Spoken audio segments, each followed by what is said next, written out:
Level by Level Gaming, and today we're going to do a Project Zomboid video. Now this is a game I've been wanting to do a video on for quite a while, and today we're going to take a deep dive into the tutorial. Now if you're asking yourself why in the world I would go deep into the tutorial, please stick with me to the end of this video and I will show you why. There's actually quite a bit to be learned about the game and some Easter eggs and some other very intriguing rabbit holes that you can go down even with the tutorial. So if you like that kind of thing, please hit that like button, subscribe, and stick with me to the end of the video. Now, if you haven't played Project Zomboid is a zombie apocalypse simulator. It is done in the old school Sims style of game, and it can be a brutal experience, especially when you're first starting out. It doesn't hold your hand and it has a steep learning curve. But once you get past that, there is a lot to be experienced and enjoyed here. Now, I started my journey with this game in build 41, and I put about 400 hours of it on my Steam Deck, and that's how I started the game. Then build 42 came out and I decided to give this unstable version of the game a try because they added quite a bit to it and they're still working on it, but the updates so far have been worth it, and it did actually create a lot more hype around the game and brought old players back and new players to the game. So without further ado, let's get into the tutorial, and hopefully I can show you some new things you've never seen before and actually give you a fresh perspective if you're old head returning to this game. If you're new, maybe you'll see something in this tutorial that will give you a whole nother appreciation for the game and lead you into your very first Zomboid experience.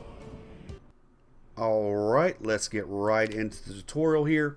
Now, the first thing you're going to be greeted with is this cutscene and this loading screen that tells you that it is the end of time, that there is no hope of survival, and that this is going to be literally the story of how you died.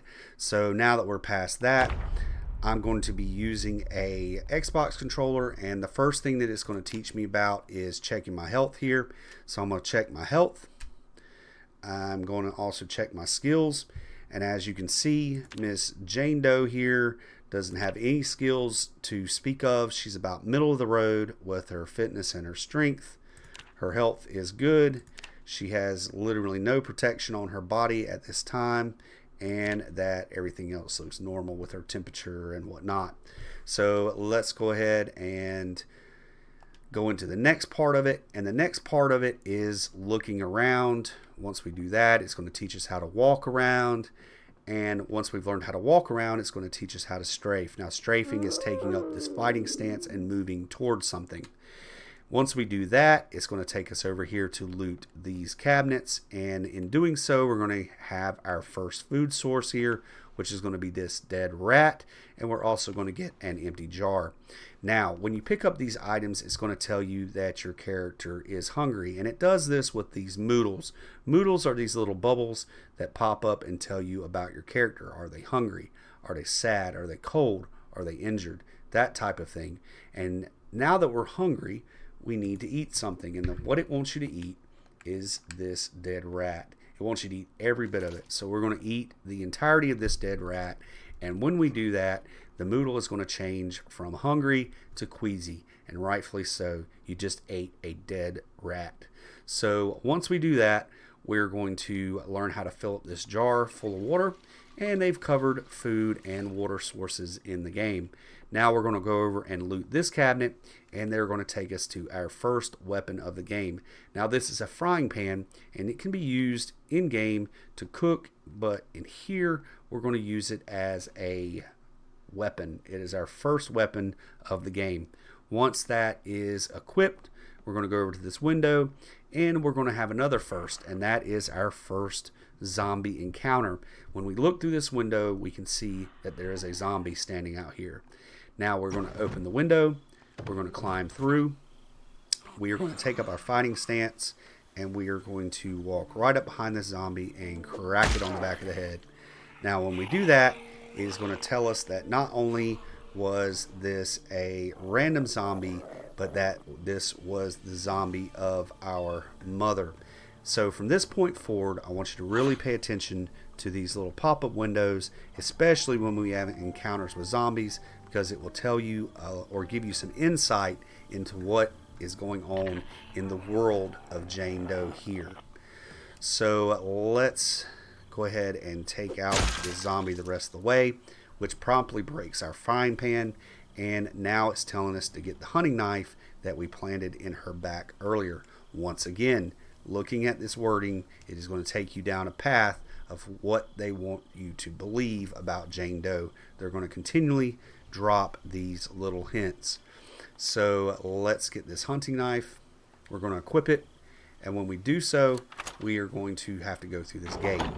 Now, once we get out of this gate, we are going to have a zombie encounter number 2, and that's going to be this male zombie in this vegetable garden, and he is currently preoccupied with his meal there. So we're going to learn how to sneak. We're going to get right up next to the fencing here. We're going to sneak right along without getting seen or heard, and we're going to open the gate. Now is going to take us into a little tutorial about stealth kills. When you sneak up behind a zombie with a sharp object such as a knife, you have the opportunity to do one of these silent kills. Now, doing that, we learned that not only have we had to take out Mom here, that Dad has also been turned into a zombie, and that we have taken him out, solving our daddy issues. And it also tells you that he has a bag that you won't. So let's go ahead and grab the bag here. It is this big military backpack. We're going to equip it on our back, and when we do so, it's going to tell us that not only do we have his backpack, but that we have wanted this large backpack for years. All these little subtle clues into the psyche of Jane Doe. So let's go ahead and go in here, and we're going to grab this shotgun. It also has a bandage in there. Once this shotgun is equipped in our hands, you will have this weapon the entirety of the tutorial. So let's go ahead and learn how to run and vault over this fence. We're going to see that Dad's shed is here, that he was a prepper, but once again, leading into the psyche of Jane Doe, he didn't prepare for you, did he? Now, whether they're talking about him not being able to see you coming over here, or some really deeper things going on in the family dynamics, that's for you to decide.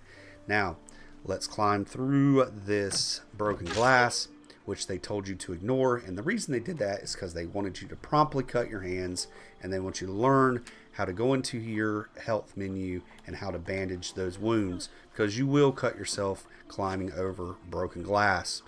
Now, it wants you to go over to this window and open the curtains, and when we do, we see that there is 2 zombies and their meal laying on the ground outside. But it also tells you that that meal is the remains of your sister. So we got Mom, we got Dad, and now we got Sis. All of them have met their end. So it also tells you that you need protection from the zombies' bites. So let's go ahead and grab some clothing. I'm going to throw some stuff on here. Let's put this bandana on my face. Sure, let's grab this hoodie. I want to wear it with the hood up. Hopefully that'll protect my neck a little bit. I'm going to throw this leather jacket on. I'm going to throw this hunting vest on. So adding these layers will give you protection, but it will also heat your character up when you get into the main game, and you have to find a fine balance between how hot your character is and how protected they are. But for this tutorial, I really don't care. I'm going to put it all on, and now I'm going to see how exactly, let's look and see how exactly this has affected our protection levels here.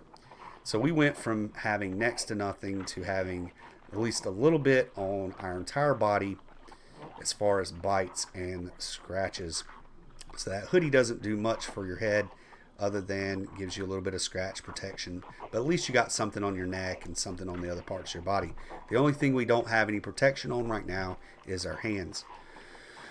So let's go ahead and exit out of that. We're going to continue on with the tutorial, and we're going to open this door, and when we do so, it's going to lead us out here, and it's going to want us to crouch down and do another one of these sneaking tutorials right up to this gate or this fence. Now this is a tall section of fence, and we're going to try to climb over it and see what happens. Sometimes you do, sometimes you trip and fall, but there we go. Now we are forced into a confrontation with these zombies where I use the shotgun, and with a well-aimed shot there, I was actually able to take both of them out.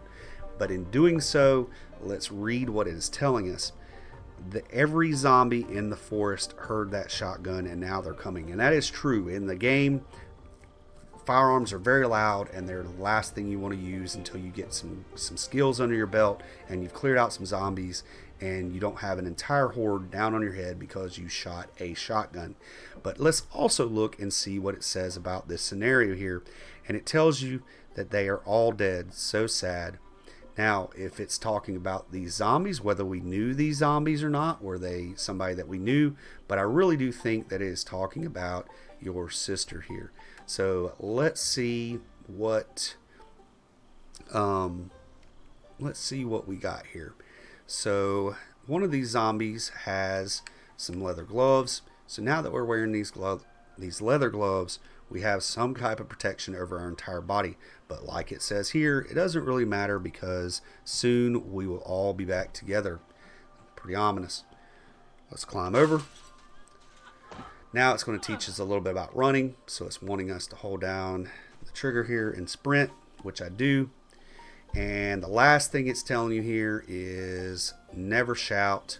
And even though it says that, what is the first thing your character does, or whenever you get through there, is she automatically shouts and you can't do a thing about it.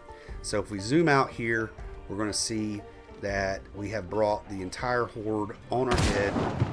I think I've got 6 shots with the shotgun here that I can fire into the crowd.